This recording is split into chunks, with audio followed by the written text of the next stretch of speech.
โอ้กั้งยิ้มยิ้มโอเค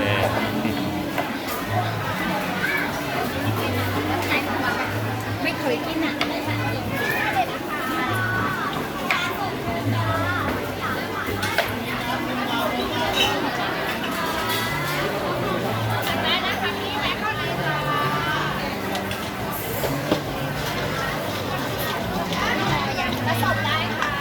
สั่งได้ครับสั่งได้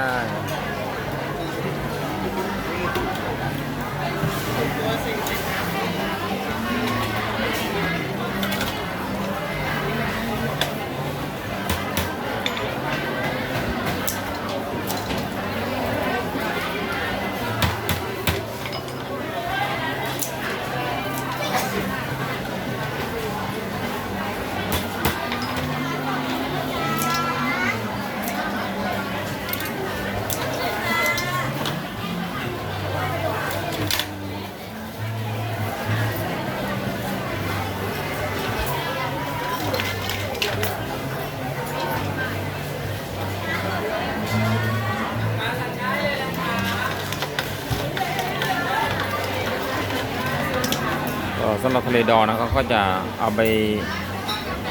คือจะหนีบมาฮะแล้วก็ใส่จานแล้วก็ไปชั่งนะครับ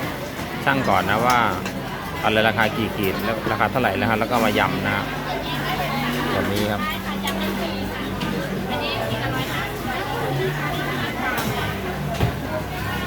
อันนี้เป็นเมนูแนะนำนะสำหรับทางร้านนะครับก็จะมียำแซลมอนไหลบัวหรือว่าหลดบัวนะฮะยำไข่แดงยำกุ้งหมูยอยำผัดนางรมยำปูม้าโอ้มีหลายยำนะฮะ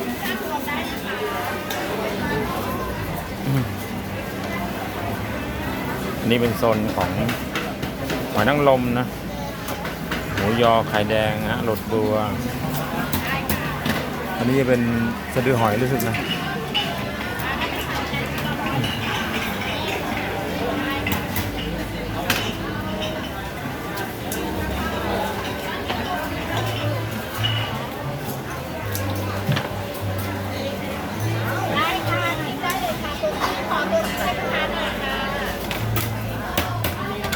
ไหลบัวหลดบัว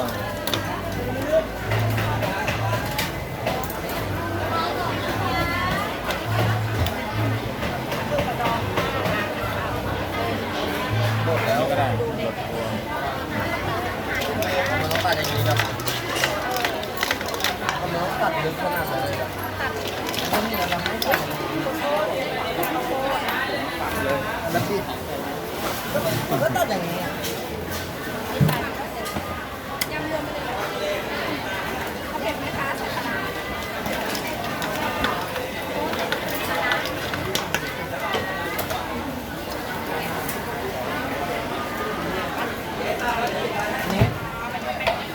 ไข่กล้ามแล้วไม่ทัน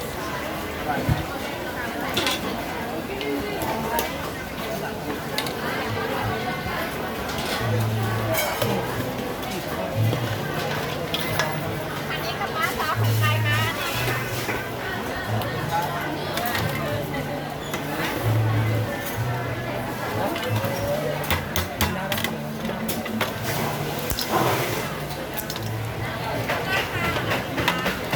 เอายำสามไข่ใส่ดอกบัวได้ค่ะได้ค่ะอันนี้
ก็ต้องดู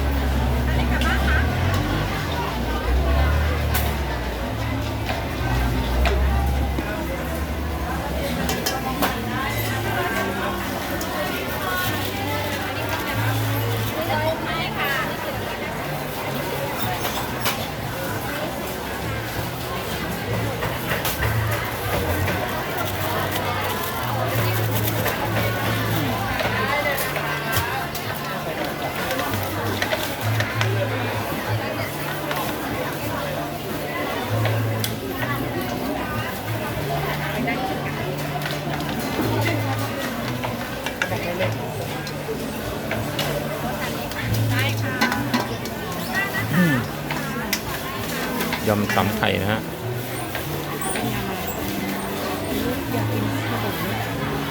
ยำสำไข่โอ้น่ากินมาก ด้านหน้าย ำสำไข่นะใส่รสบัวนะฮะ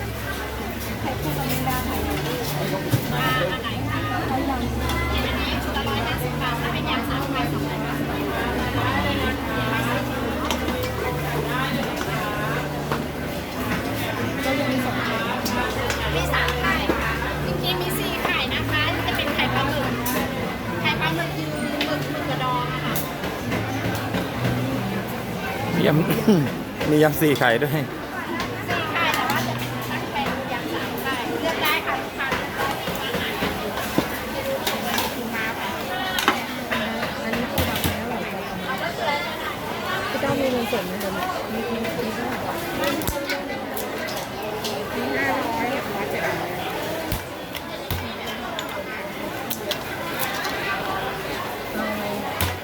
เอายำ3 ไข่ค่ะ ได้ค่ะ อันนี้ครับใส่รสบัวไหม ใส่บัว ใส่หลอดบัวก็ได้ค่ะใส่หมะม่วงถ้าไม่ใส่มะม่วงใส่หลอดบัวแทนได้ค่ะ ใส่หลอดบัว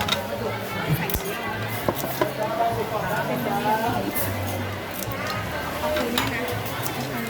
นี่ได้เลยนะคะนี่ถ้าเป็นฟูดที่ได้หมดเลยค่ะอันนี้ได้ไหมคะอันนี้รวมได้ถ้า2อันนี้ต้องที่ตัวนี้ก่อนอันนี้คือ150อันนี้เป็นชุดละ100ค่ะ ได้หมดได้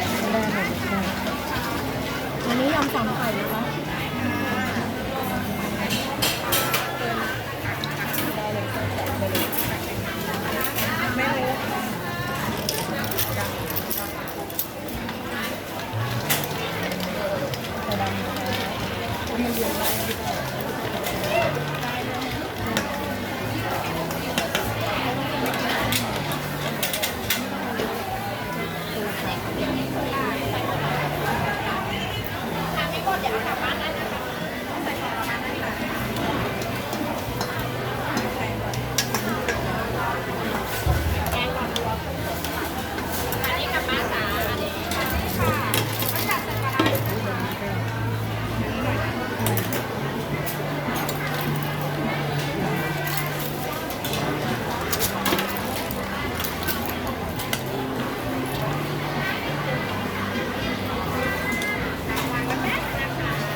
เดี๋ยวเขาจะไปชั่งก่อนนะ แล้วก็ยำนะครับแยกประเภทนะ ว่ามีปูมีกุ้งมีหอยยังไงนะเนี่ยราคาจะต่างกันนะครับ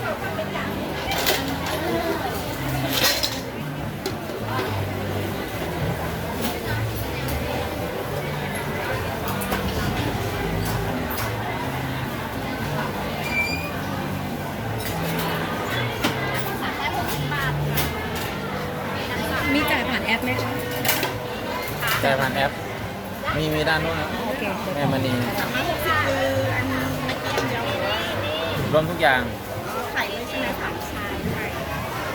อันนี้รวมอันนี้รวมสามไข่ ยังไม่ได้รวมค่ะแค่นี้ค่ะ แล้วสามไข่ด้วยมาเดินจ่ายผ่านแอป ไม่ได้จ่ายผ่านแอปได้เลยค่ะ เมื่อวาน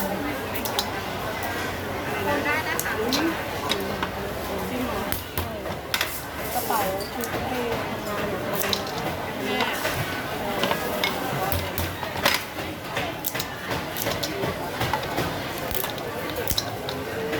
ปูม้า130 บาทไข่180นะคะแล้วก็ไข่แครง50ค่ะ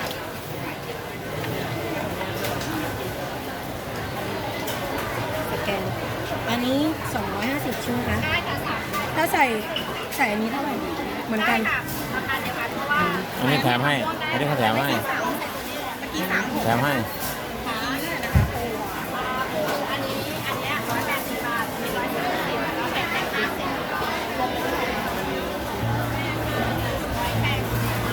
อันนี้ยำสามไข่ ค่ะ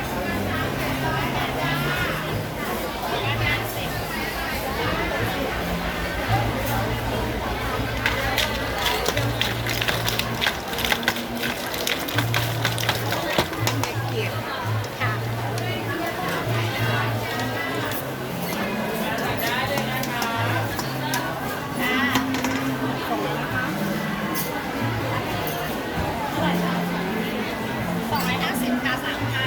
เอาไข่อะไรนะคะจะมีไข่ปูม้าไข่เมตาแล้วก็ไข่ปลาหมึกแล้วก็ นี่ มี หนีบด้วยเลยครับ ไข่แดง ราคาเดี๋ยวเขาช่างให้แล้วก็ยำ ไข่ปลาหมึก เดี๋ยวเขาช่างให้ครับนี่แบบนี้ เอาไข่ปลาหมึกแล้วก็สามไข่นี่ค่ะ ได้ค่ะ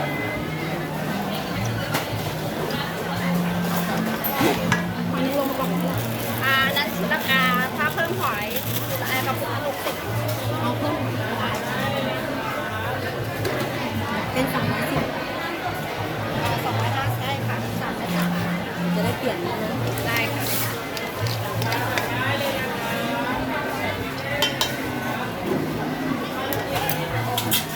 ยำ3 ไข่แล้วก็เพิ่มหอยนางรมนะ นี่นะคะ ค่ะ310 บาทจ้า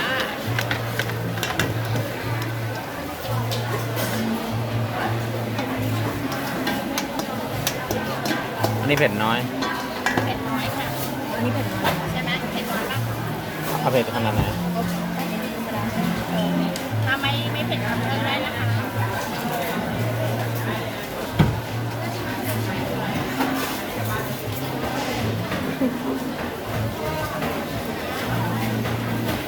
10 คนนะคะถ้าไม่เผ็ดก็เพิ่มได้นะคะ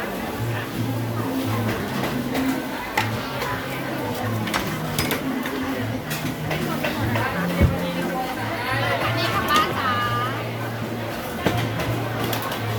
มีมันเยอะไหมอ่ะเอากระเทียมโทนเหรอคะมีค่ะมีค่ะวันนี้เพิ่งเยอะเนี่ยมันเยอะใช่ได้ขายยังไงอะคะ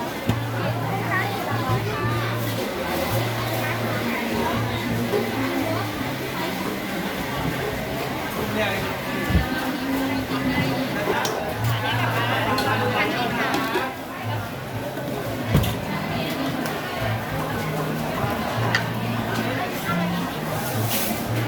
กระเทียมโทนด้วย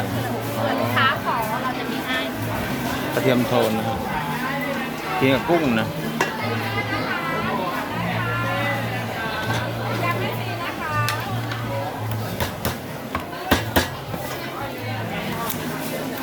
เจ๊ส้มจะทุบกล้ามให้ด้วยนะฮะกินง่ายครับเจ๊ส้มซีฟู้ดตลาดคลองละมะยมนะฮะทุกวันเสาร์อาทิตย์แล้วก็วันหยุดนักขัตฤกษ์นะฮะเจอกันที่นี่นะครับ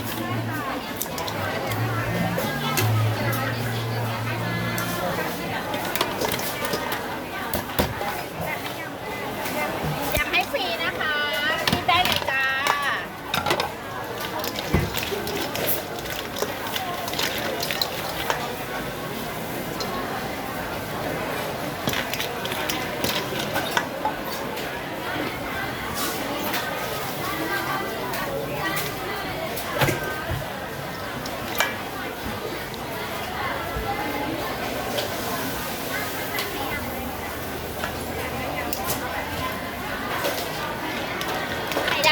ส่ผักก็ได้นะคะยำแบบซีฟู้ ไข่ ด แดงเหรอ ได้จากข้าวหมู เพิ่มไข่แดง ยำแบบไม่ใส่ผักก็ได้ค่ะแบบซีฟู้ด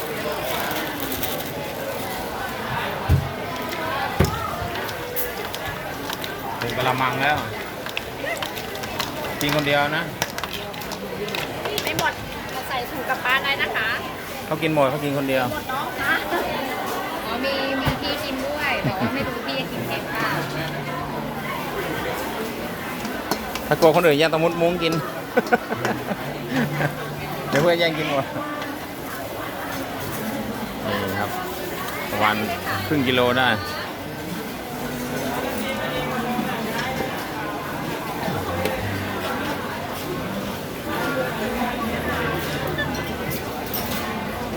ขอบคุณที่ติดตามชมครับสวัสดีโจทย์ได้ไปชนะครับ ร้านเจสซัมยำซีฟู้ดนะอย่าลืมมาอุดหนุนนะครับ ที่ตลาดหน้าคลองรถยมโซน 4 นะ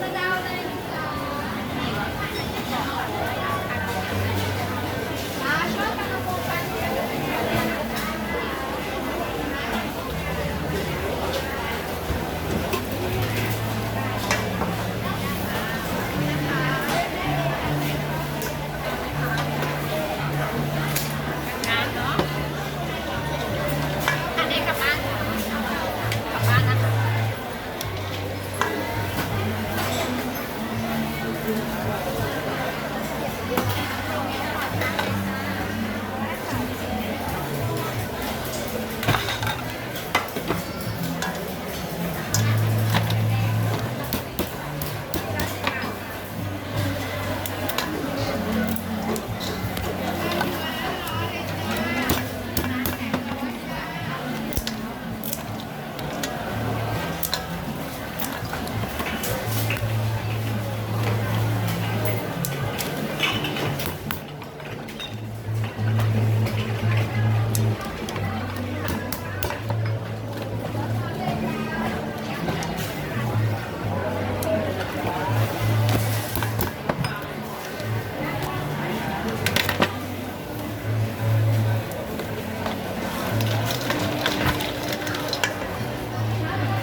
นี่ยำแบบซีฟู้ดนะไม่ใส่มะม่วงเนาะ